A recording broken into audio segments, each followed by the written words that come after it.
জেরা, কোথায় তুই? বাইরে আয়, তোকে আজ আমি উচিত শিক্ষা দেব। মন্টু, তোর তো সাহস কম নয়, তোর মৃত্যু আজ আমার হাতেই হবে।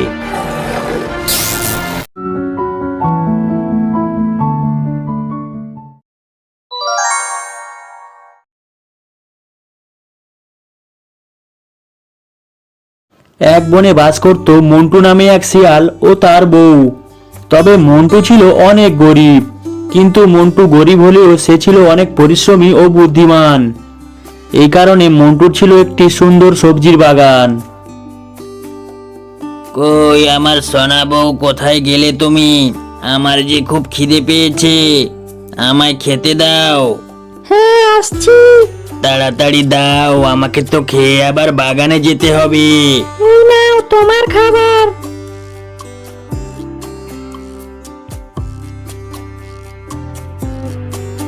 তারপর মন্টু একটা কোদাল নিয়ে বাগানের দিকে রওনা দেয়।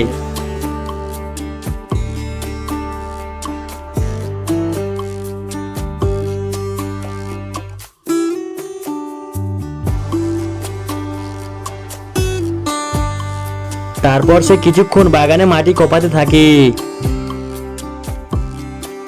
তারপর মন্টু মাটি কোপানো শেষ করে এবং বাড়িতে ফিরে আসে।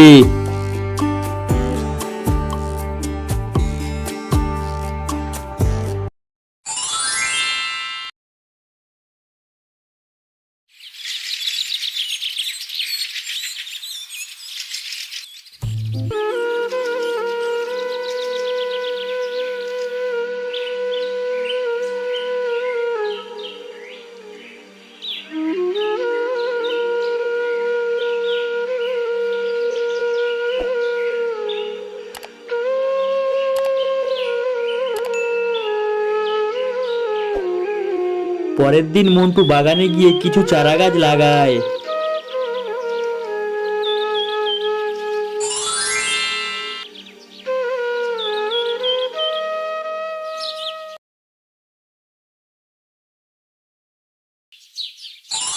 তারপর কিছুদিনের মধ্যেই সমস্ত গাছগুলিতে ফল ফুলে ভরে যায়।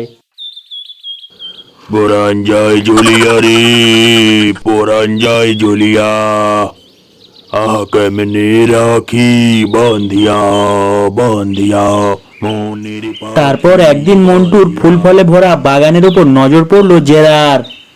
জেরা মন্টুর ফুল ফলে ভরা বাগান দেখে আর লোভ সামলাতে পারে না। জেরা মনে মনে ভাবতে থাকে, আমাকে খুব তাড়াতাড়ি মন্টুর বাগান দখল নিতে হবে, তাহলে আমি কিছুদিন আয়েসে জীবন যাপন করতে পারবো।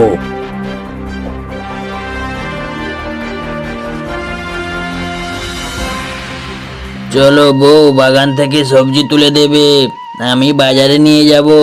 গাছের ফল বুঝি অনেক বড় বড় হয়ে গেছে, তাহলে তো তুলতেই হবে।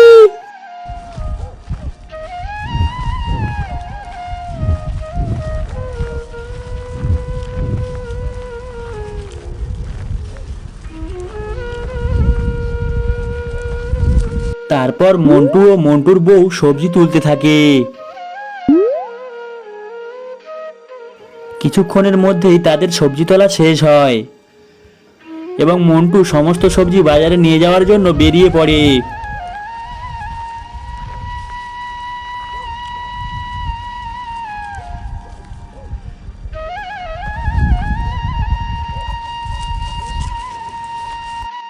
তারপর মন্টু বাজারে সবজি বিক্রি করতে থাকে।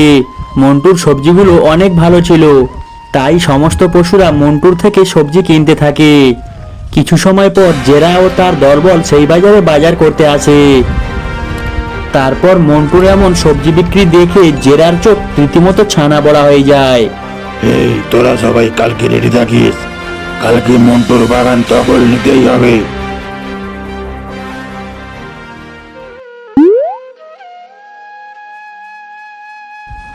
তারপর মন্টু সমস্ত সবজি বেচে বাড়ির উদ্দেশ্যে রওনা দেয়।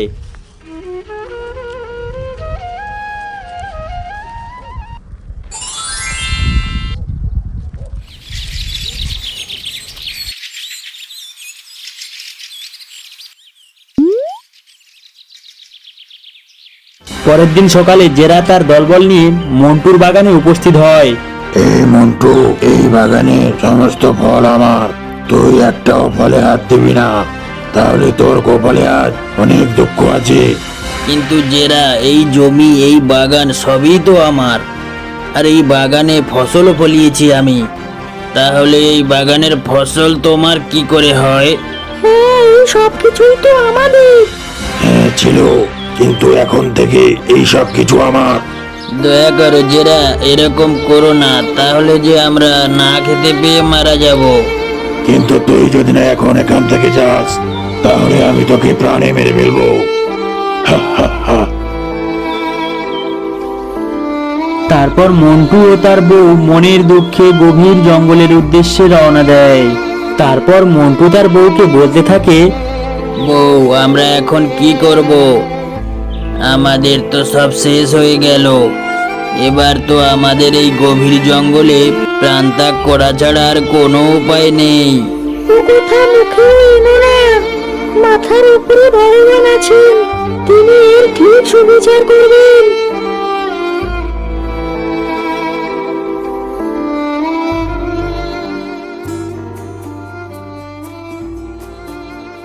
তারপর ঘটলো এক আশ্চর্য ঘটনা।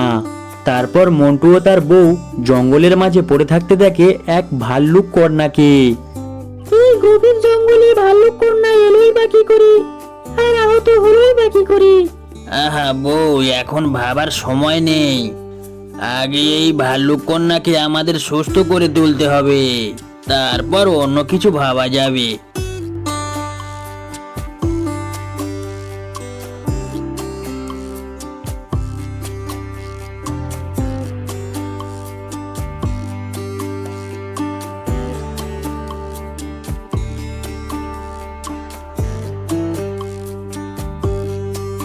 বউ, এই নাও, এই জড়িমুটিটা ওই ক্ষতস্থানে লাগিয়ে দাও।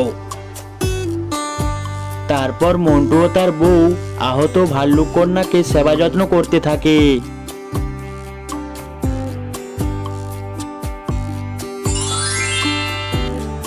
আসলে ওই ভাল্লুক কন্যা ছিল এক সুন্দর পরী। সে মন্টু ও মন্টুর বউয়ের উদার মন দেখে তাদের একটা জাদু লাঠি প্রদান করে এবং মন্টু ও তার বউকে বলে, আমি তোমাদের উদার মনোভাব দেখে অনেক খুশি হয়েছি। আমি তোমাদের যে লাঠিটা প্রদান করলাম সেটা কোনো সাধারণ লাঠি নয়, ওটা হলো একটা জাদু লাঠি। ওই লাঠির কাছে তোমরা যা চাইবে তাই পাবে। তোমাদের অনেক ধন্যবাদ, আমি এখন চলি। বউ, এটা আমরা কি পেলাম? এটা তো আমি স্বপ্নেও ভাবতে পারছি না। আমরা এবার এই জাদু লাঠি দিয়ে আমাদের জমি ফেরত নেব, আর ওই বজ্জাত জেরাকে ওর কুকর্মের শাস্তি দেব। তারপর মন্টু ও তার বউ বাড়ির ফেরার উদ্দেশ্যে রওনা দেয়।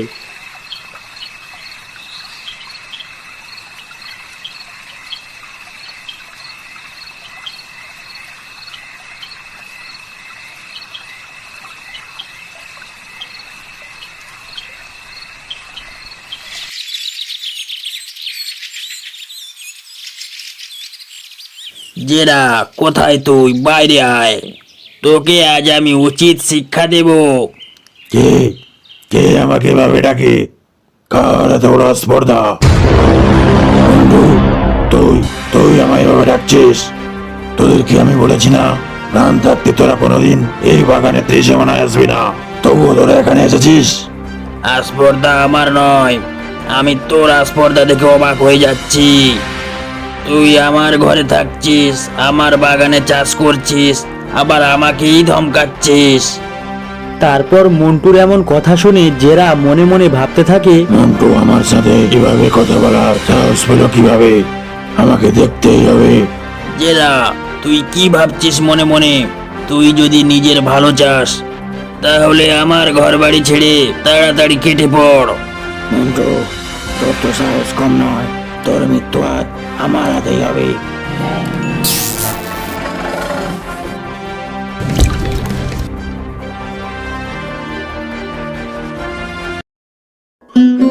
তারপর মন্টু তার জমি বাড়ি সমস্ত কিছু ফিরে পায় এবং তারপর মন্টু ও তার বউ অতি সুখে জীবনযাপন করতে থাকে।